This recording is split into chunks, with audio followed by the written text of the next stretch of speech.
Hai semua, selamat datang di channel Baca Saham. Pada video ini, kita akan membahas satu topik dengan judul Rahasia Portofolio Naik 100%. Uang bisa jadi double, disertai contoh kasus. Tapi seperti biasa, semua pembahasan ini bukan rekomendasi dan hanya informasi. Ingat, kerugian kamu tanggung sendiri ya.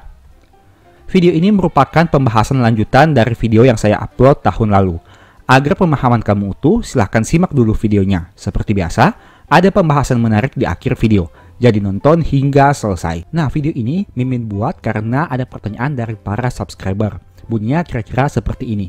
Saya hanya mampu top up RDN 300.000 per bulan. Apakah saya harus langsung membeli saham simpanan setiap bulan tanpa kalkulasi? Atau saya harus menunggu sampai harga saham turun baru membeli, walaupun saldo menumpuk di RDN? Dan ini ada beberapa informasi dari para subscriber lainnya yang membantu menjawab pertanyaan tersebut. Nah, sekarang saya akan coba mengemukakan pendapat secara pribadi. Di sini ada satu kondisi yang mana beliau hanya mampu untuk top up dana 300.000 per bulan. Berarti maksimal harga saham yang bisa dibeli setiap bulannya adalah Rp3.000. Pilihannya yang pertama, apakah membeli saham tanpa kalkulasi atau dollar cost averaging? Atau pilihan kedua, tunggu harga turun baru dibeli, atau dengan kata lain, lump sum.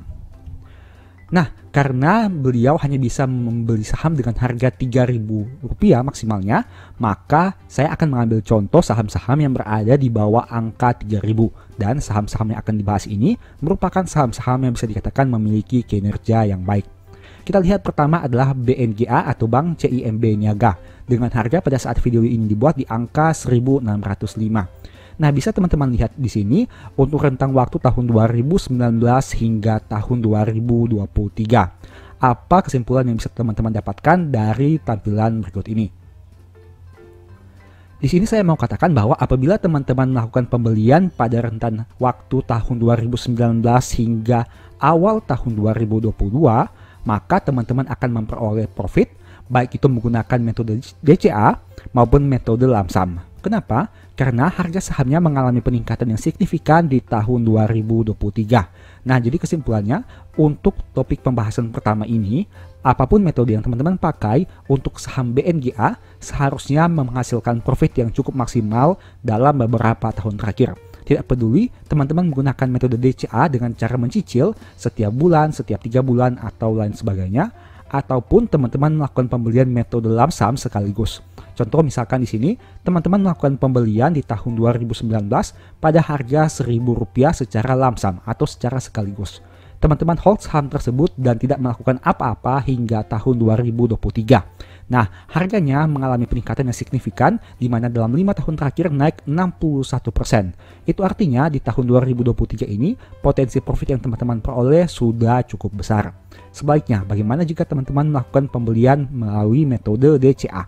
Misalkan teman-teman melakukan pembelian setiap tahun ataupun setiap bulan. Teman-teman membeli di tahun 2019, 2020, dan 2021. Jadi, harga yang teman-teman peroleh adalah harga rata-rata dalam 3 tahun terakhir. Bagaimana kinerjanya di tahun 2023? Tetap saja, teman-teman menghasilkan profit di tahun 2023 karena pada tahun tersebut harga saham BNGA mengalami peningkatan. Nah, contoh kedua adalah saham Sido atau PT Sido Muncul. Bisa teman-teman lihat di sini, kita asumsikan menggunakan metode yang sama. Misalkan, teman-teman melakukan pembelian menggunakan metode DCA pada tahun 2020 hingga tahun 2022. Nah, bisa teman-teman lihat di sini bahwa harga saham Sido tidak mengalami peningkatan yang signifikan atau bahkan mengalami penurunan. Meskipun dalam 5 tahun terakhir, sebenarnya telah naik sekitar 68% ke angka Rp700. Bisa teman-teman lihat di sini, apabila teman-teman melakukan pembelian pada pertengahan tahun 2020 hingga tahun 2023, sebenarnya harga sahamnya tidak bergerak kemana-mana atau cenderung mengalami penurunan. Apakah teman-teman menggunakan metode DCA dengan membeli setiap bulan atau setiap tahun, ataupun teman-teman melakukan pembelian menggunakan metode lump sum sekaligus dengan nominal yang besar, tetap saja intinya harga saham Sido belum bergerak kemana-mana dan cenderung menurun. Kesimpulannya, apabila teman-teman melakukan pembelian pada rentan waktu di kotak merah ini, teman-teman masih menghasilkan profit yang tidak maksimal atau bahkan mengalami floating loss. Jadi kesimpulan apa yang bisa teman-teman peroleh dari dua contoh tadi? Untuk saham BNGA, apapun metode yang teman-teman gunakan, baik DCA maupun lamsam, tetap saja menghasilkan keuntungan. Sebaliknya, untuk saham SIDO, dengan rentan waktu tahun 2020 hingga 2022, harga sahamnya belum bergerak kemana-mana sehingga apapun metodenya, teman-teman sama saja tidak menghasilkan profit yang maksimal. Nah, kita lihat sekilas untuk kinerja dua saham ini. Bisa teman-teman lihat di sini, untuk ekuitas saham SIDO 3,1 triliun, sedangkan ekuitas BNGA 46,8 triliun. Dan untuk net profit saham SIDO 300 miliar, sedangkan net profit BNGA 1,5 triliun rupiah. Bisa teman-teman lihat di sini bahwa kinerja keuangan perusahaan BNGA ini atau Bank CIMB Niaga sangat besar jika dibandingkan perusahaan SIDO muncul. Tapi pertanyaannya, di sini poinnya. Kenapa PBV saham SIDO ini 6,7 kali lipat, sedangkan PBV BNGA hanya 0,86 kali lipat? Ini merupakan suatu hal yang tidak wajar. Kenapa? Karena secara kuantitas ataupun secara kualitas, BNGA ini punya kinerja keuangan yang berkali lipat dibandingkan saham SIDO. Bisa teman-teman lihat di sini, dengan total ekuitas sebanyak 46 triliun, saham SIDO hanya memiliki ekuitas 3,1 triliun saja, angka yang cukup jomplang. Begitu juga dengan pencapaian profitnya. Di saat saham SIDO hanya menghasilkan profit 300 miliar, perusahaan BNGA ini menghasilkan profit 1,5 triliun rupiah. Jadi teman-teman sudah tahu kesimpulannya kenapa harga saham SIDO ini cenderung stagnan, sedangkan harga saham BNGA cenderung mengalami peningkatan. Apalagi seperti yang teman-teman tahu, BNGA ini dimiliki oleh Pak Loh Keng Hong yang tentu saja bisa memberikan sentimen positif untuk kenaikan harga sahamnya. Kesimpulan apa yang bisa teman-teman peroleh dari video ini? Yang pertama, menggunakan metode dollar cost averaging atau lamsam tergantung sahamnya. Meski saham perusahaan bagus tapi valuasi sudah tinggi, tidak terlalu berpengaruh. Sebaliknya, jika perusahaan bagus dan valuasinya masih rendah, mau pakai metode DCA atau lamsam, sama-sama cuan. Kesimpulan kedua, kinerja keuangan dan valuasi berbicara lebih kuat dibandingkan memperdebatkan metode DCA atau lamsam. Kesimpulan ketiga, jika diharuskan untuk memilih, saat saham sedang berada di harga sideways, sebaiknya bisa menggunakan DCA. Tapi saat saham sedang krisis, pakai saja lamsam. Kesimpulan keempat, apabila dana kamu terbatas, berarti pilihan sahamnya juga terbatas. Misalnya dengan dana 300.000 per bulan, berarti maksimal beli saham di harga 3.000 saja. Menurut saya, masih lebih baik jika dana tersebut dikumpulkan dulu, sehingga pilihan sahamnya menjadi lebih banyak, yang berarti teman-teman bisa memilih saham dengan harga di atas Rp3.000. Selama kumpulkan dana tersebut bisa ditempatkan di reksadana pasar uang. Tapi sekali lagi ini disclaimer, tergantung profil risiko teman-teman sendiri, yang tentunya punya risiko yang lebih kecil agar teman-teman tetap dapat bunga meskipun kecil. Dan hal itu lebih baik jika dibandingkan hanya taruh di tabungan dan terpotong biaya administrasi. Kesimpulan ketujuh, upgrade skill dan potensi kamu sehingga nantinya bisa top up RDN dengan nominal yang lebih besar. Tentu saja, semakin besar pendapatan, seharusnya semakin besar juga dana yang bisa kamu setorkan ke RDN. Dan kesimpulan ke-8, banyak sumber informasi gratis yang bisa kamu dapatkan sebagai bahan pembelajaran. Jadi, jangan perlu berkecil hati jika uang kamu masih terbatas, karena banyak informasi yang teman-teman bisa peroleh secara gratis. Ingat, apabila kamu berusaha, kamu pasti bisa memperoleh informasi tersebut. Di akhir video saya mau menyampaikan bahwa tetap semangat dan jangan pernah menyerah. Di mana ada kemauan, di situ ada jalan. Dari video tadi kita belajar bahwa teknik lamsam atau DCA sebenarnya tergantung kondisi. Kalau harga saham sedang turun signifikan dan kamu yakin harga sudah sangat murah, silahkan pakai lamsam. Tapi kalau kamu belum yakin dan memprediksi harga akan turun lagi, sebaiknya pakai DCA. Kedua metode ini ada kelebihan, ada juga kekurangannya. Tidak ada yang lebih bagus dan lebih jelek, karena semua tergantung kepada masing-masing individu. Lebih nyaman pakai yang mana dan lebih sering profit pakai cara yang apa. Kembali ke inti pembahasan video ini. Kalau kedua metode itu sama-sama ada kelebihan dan kekurangannya, lalu bagaimana cara kita bisa melipat gandakan portofolio di saham? Ingat, melipat gandakan yang dimaksud di sini adalah membuat nominal portofolio menjadi double atau naik 100% dari sebelumnya. Untuk mencapai hal ini sebenarnya ada beberapa kondisi yang perlu kamu ketahui. Mari kita bahas satu persatu dengan lebih detail. Pertama, waktu dan kemampuan. Kamu harus memberikan kesempatan kepada waktu agar portofolio bisa tumbuh dengan optimal hingga mencapai kenaikan 100%. Logikanya sederhana. Kalau setahun kamu bisa hasilkan 15%, berarti kamu butuh sekitar 5 tahun untuk bisa membuat portofolio tumbuh 1 kali lipat. Di sisi lain, kamu juga perlu memastikan bisa menghasilkan return 15% setahun, agar di tahun kelima portofolio bisa jadi double. Tentu saja orang yang bisa menghasilkan profit 20% setahun akan jauh lebih cepat dibandingkan yang hanya bisa mencetak 15%. Tapi, bukankah pada akhirnya tetap bisa tercapai juga? Poin yang ingin saya tekankan di sini adalah tentang kesabaran. Kalau kemampuanmu masih newbie, belajar untuk lebih sabar. Jangan mau serba instan kalau return konsisten setiap tahun masih kecil. Kamu bisa lihat sini, dengan contoh dana awal 100 dan return 15%, di akhir tahun pertama dana kamu hanya 115. Tapi di akhir tahun kelima, dengan konsistensi itu dana kamu sudah tumbuh menjadi 201. Artinya tumbuh 1 kali lipat dari dana awal tanpa top up dana. Poin kedua, kontribusi profit di portofolio. Menghasilkan portofolio yang tumbuh 100% sebenarnya bisa dicapai dengan banyak kondisi seperti profit 100% sebanyak 1 kali, profit 50% sebanyak 2 kali, profit 25% sebanyak 4 kali, profit 20% sebanyak 5 kali, profit 10% sebanyak 10 kali, profit 5% sebanyak 20 kali, dan seterusnya. Jadi sebenarnya, di sini tidak peduli berapa persentase profit yang bisa kamu hasilkan dalam sekali jual beli, tapi seberapa konsisten kamu menghasilkan profit itu. Tidak ada gunanya kamu hasilkan profit 50% di transaksi pertama, tapi transaksi berikutnya malah rugi terus. Sebaliknya, meski kamu hanya profit 5% dalam sekali transaksi, tetapi apabila hal itu bisa konsisten dilakukan selama 20 kali, tetap saja portofoliomu bisa double. Jadi yang ingin saya garis bawahi di sini adalah tidak usah terlalu berambisi untuk profit beggar dalam satu transaksi, karena banyak jalan menuju Roma. Kembali lagi, kamu bisa hasilkan profit double dengan berbagai cara, tergantung kamu nyaman di mana. Yang perlu kamu fokuskan sebenarnya money management dari jumlah saham yang ada di portofolio. Karena ingat, semakin banyak jumlah sahamnya, tentu saja kontribusi profit terhadap satu saham akan semakin kecil. Misal, kamu punya 5 saham di portofolio dan ada satu saham yang profit 50%. Di sisi lain, ada teman kamu yang hanya punya satu saham di portofolio dan profit 50% juga. Pertanyaannya, manakah yang portofolionya naik lebih banyak? Tentu saja teman kamu kan? Alasannya sederhana. Karena semakin sedikit jumlah saham di portofolio, semakin besar pengaruhnya kepada profit atau loss. Jadi ingat, kalau kamu ingin portofolio tumbuh maksimal, pertimbangkan juga jumlah sahamnya. Jangan sampai sudah profit 100% dalam satu kali transaksi, tapi ternyata yang dibeli hanya satu lot saja. Alhasil, hanya bisa pamer persentase profit di sosmed, tapi portofolio sebenarnya hanya diam di tempat.